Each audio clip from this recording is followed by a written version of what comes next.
Hey guys, we are looking at the Pioneer DDJ-1000 for Rekordbox. Going to try and do this real quick. I've been trying to make this video a few times over, but I really want to make it short and sweet. I got a chance to finally use this thing, and you know what? I'm impressed. It's a nice controller, good build quality. It feels good and sturdy, but it is missing some key features. Let's take a look. I'm going to hop on and look at the RX for a second, and right away you're going to see there's a sequencer, the capture, the overdub, the start, the record, your slicer capture, and then of course when you look at this one here, it doesn't exist, and that's a very cool feature of Rekordbox, that whole sequencer deal. So right there, that's a loss, because if you don't have that and I have to sit there and touch the keyboard and drag things around with the mouse and stuff, that's not acceptable when I'm using what's supposed to be one of your top of the line controllers for Rekordbox.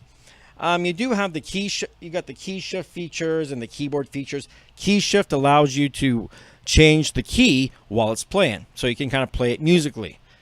Not for techno, and not really for tech house. Maybe for some hip hop and some R&B and stuff, perhaps. Same with the keyboard mode. Keyboard mode allows you to do the hot cues and play them in scale as well. Once again, for my purposes, I have absolutely no use for it. And if we look at the wheel's nice. That is the one thing that they did manage to improve. The Saren display, on the other hand, it's a little different. This isn't going to get you used to CDJs at all, because a CDJ display doesn't look anything like that. So, but it is useful. Either way, you still need a computer hooked up, so it doesn't really matter. Let me take a real quick look over here at the RZ for a second. So if I was going to go drop the money, I think this is the one that kind of has it all, because it does have a jog tension on the wheels. The platters are big. They're not DDJ-1000 Nexus 2 platters, but they are nice. They're the exact same size. They're just not pressure sensitive. These things are touch sensitive. But of course, the things that you do have is everything else. Final speed adjust. I like the way that you can tag your tracks by pushing that stuff. Everything's just labeled a little better, it seems. Biggest thing for me, touch strip. I love my touch strip. The fact that the DDJ-1000 doesn't have a touch strip, that's a bit disappointing, considering CDJs do, whether it's a touch strip or you're using the touch screen.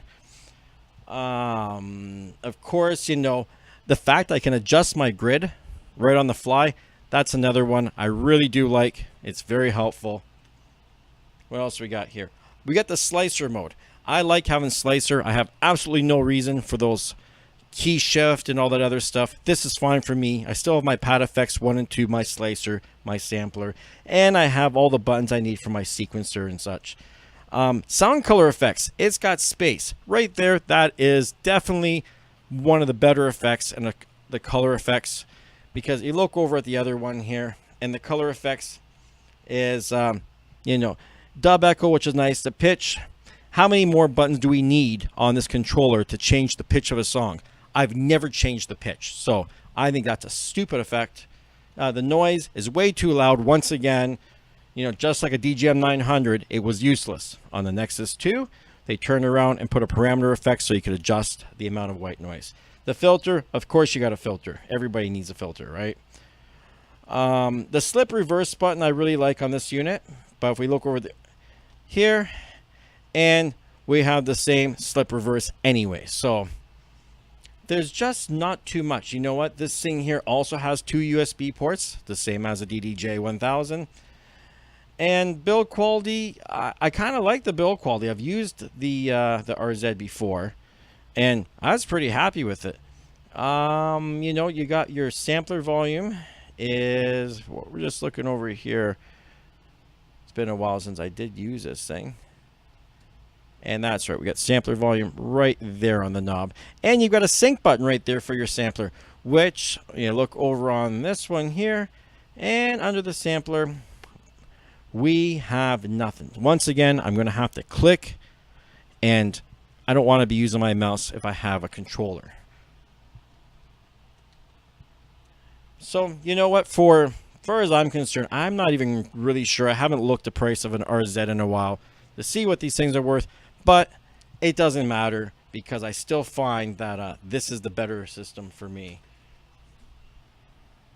So what I would do is go up, check these things out yourself and see which one you like.